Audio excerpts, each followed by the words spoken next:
All right, folks, we're gonna talk about Strixhaven. Looks like we're gonna have a pretty impressive little roller coaster ride here. So, as of the filming of this video, we are officially into the pre-release weekend for Strixhaven. The financials are incredibly impressive. I mean, really? So, let's look at the data here. So, we got TCG market pricing showing expected value of approximately bouncing around between 135 and 155. It's updating it's just moving all over. So, let's call it expected value in the middle at 140. That's using TCG market. That's impressive. That's the highest we've seen in what, 3 standards? Kaldheim didn't do that. BFZ Battle for Zendikar. Zendikar Rising didn't do that at release. It's kind of impressive. So, I'm not sure. There's a lot of different things at work. So I'm going to give you my opinion why I think that's actually happening. I do believe it's going to be a powerhouse product, like I stated before about a few weeks back. But not only that, I actually think there's other variables at work here when it comes to the way the stores around the country are handling the product. I think we're seeing side effects of longer term stores backing away from opening packs and actually selling singles. We're seeing the market change a little bit. We're seeing the behavior of stores and distributors and the way people are processing the product has shifted a little bit. And I think we're starting to see the impact of that. I mean, let's be honest. If less stores don't crack a bunch of boxes and do mass box openings or offer as much of pre-release and buying the cards back and flipping them online, if you remove a lot of that economy of single cards, the secondary market, you're going to inflate the value of the cards because there's less players in the game, making the market more liquid. The market becomes less liquid in the single cards. Well, less liquidity means you're going to have higher swings in prices on the single cards. So I believe that's what we're seeing here. Because let's look at the obvious data. I mean, Strixhaven, most of the mythics, again, still trying to find their place. Everyone's still trying to crack the code. Most of the mythics are sitting between like $5 and $20 a card, like across the board. You got multiple rares over the $2, $3, $4 range. And again, we've had many sets come out recently where there wasn't any rares. We've had, what was it, Core 2019 didn't even have a rare over $2.50 during the life cycle. Remember that Core 2019 thing? And then, I mean, we've seen a lot of crazy things over the years here.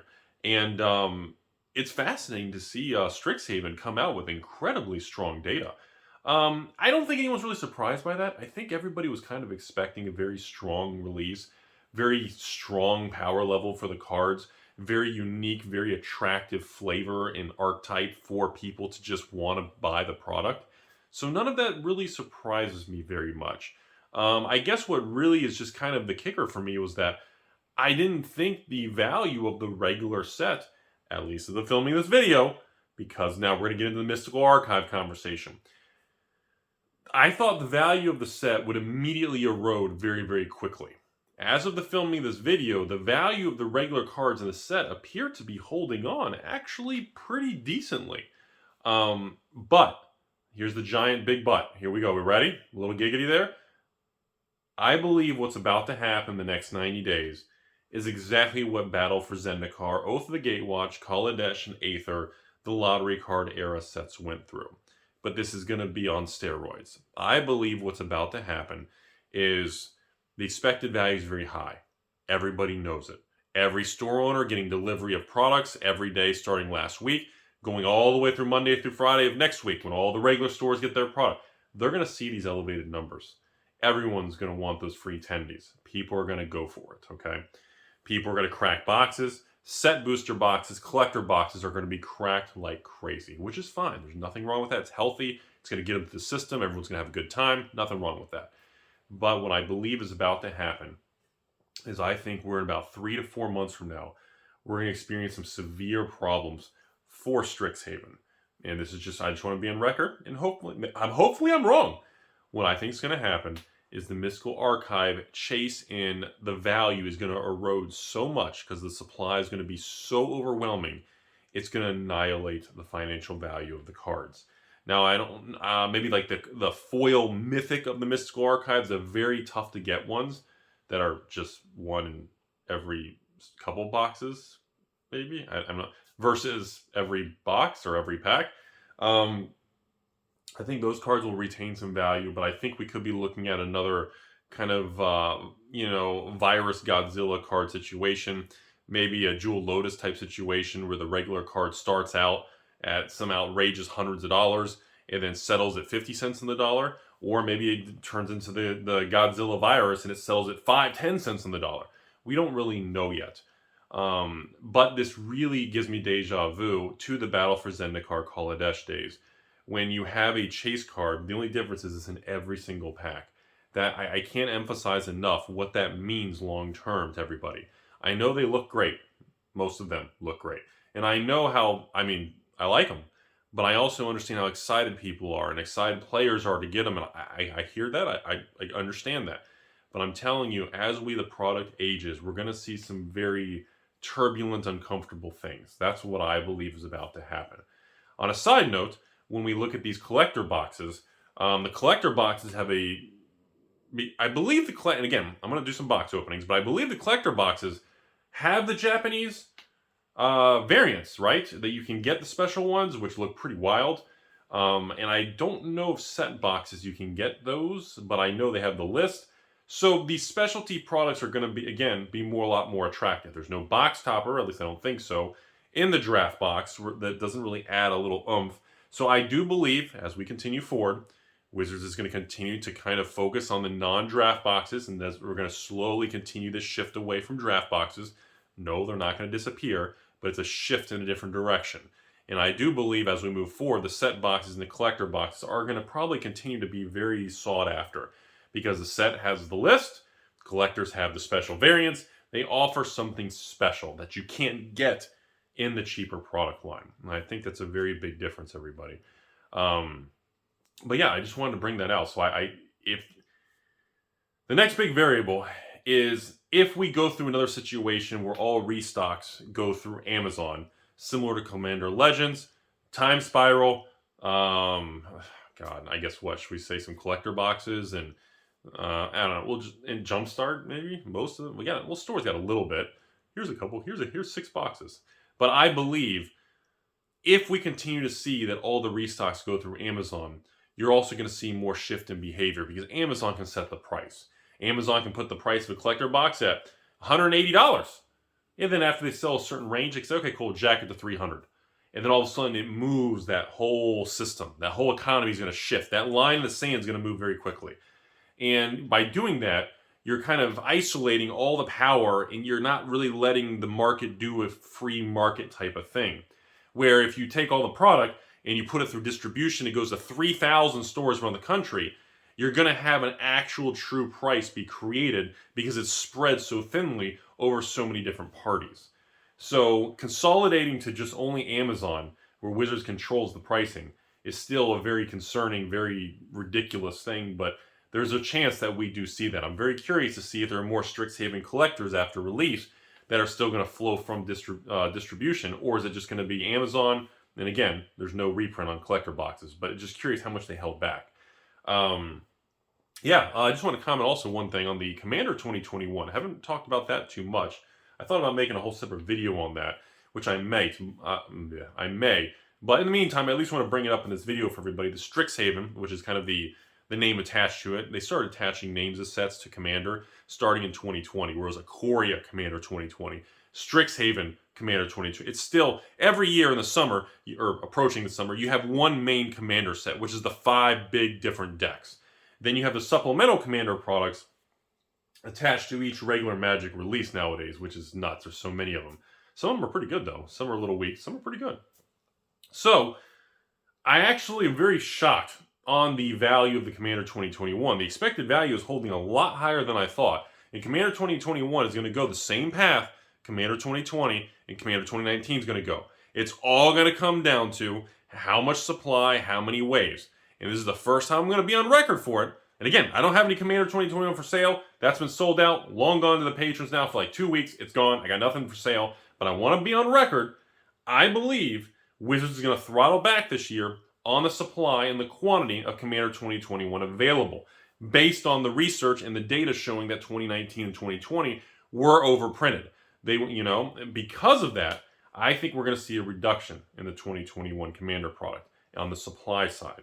Therefore, I don't think we're going to see as much of a stunted growth in a slower velocity of change as we've seen the last 2 years with Commander. Now, for the record, Commander 2019 is actually amazingly still going up, even with how much supply is out there. Commander 2019 on eBay is $130, $140, not including taxes. On Commander 2020 is now back to $150, $160 before taxes. I mean, I'm very, very surprised to see that level of strength in the market, especially considering the supply that's weighing on it. And it's still pushing up. That's incredible. Could you imagine if they didn't overprint it? Holy smokes, both of those things would make $300 a piece. So, I don't know. That's an interesting kind of counterbalance, you know? So, 2021 Commander, again, looks nice. I equate it to simply just as good as 2020 based on some of the unique cards, the quantity of cards, the quantity of typical reprints that are always reprinting Commander, and some cards that are never reprinted that need to be. Same old conversation. Pricing seems to be about the same, I guess, as 2020. And yeah, that's where we are, folks. That's what's going on. As we go through this April here, as we approach May, there's a lot of other big things going on outside the Magic world. I mean, think about this. You've got literally a new Force of Will set coming soon. You got the infamous Pokemon Chilling Reign coming. That's going to be a powerhouse. Of course, you've got the world famous Monarch Flesh and Blood. You got MetaZoo going to be working on some launches, and I have some videos on that and actually some official announcements coming pretty soon here. You've got, then of course you got the Weiss, still have some huge sets in the pipeline for the year. And of course you got the new card games, the Digimons. You got the Dragon Ball Supers. There's just and of course, I'll mention Yu-Gi-Oh! Everybody always gets mad. Why doesn't Rudy mention Yu-Gi-Oh! I don't know anything about it. And for some reason, I've never gotten around to it. There's no real reason. I have a couple really old Yu-Gi-Oh! Boxes. You guys remember like some of the original stuff that are real expensive now, but that's about it. I'm just so stretched so thin, it is what it is. No disrespect to my Yu-Gi-Oh! Fans out there. So yeah, there's a lot of things coming. And of course, back to the Magic world, let's be honest. Modern Horizons 2 is coming. And let's be very blunt about it. It's going to be expensive. And it's going to be completely insane, just crazy. The fetch lands, they're going to... I'm sure, I have a feeling, because it's Modern Horizons 2, and they're putting collector boxes and new things in it, and they have set boxes, draft boxes, and collector, and the prices are so high, I have a feeling they're not going to take any chances, and they're going to go hardcore on it. Because they already know out of the gate, they got the enemy fetch lands in it. Now, maybe we'll get lucky and they'll put all 10 fetch lands, allied and enemy. That'd be pretty sweet. And hopefully, they don't pull some crazy stunt where the fetch lands are only... Well, no, Rudy, they've already said the fetch lands are in the basic set. Well, hopefully they're not in the special slots that's only one per box instead of a normal land cycle where you get 3 to 4 per... Hopefully they don't do anything shenanigan-y.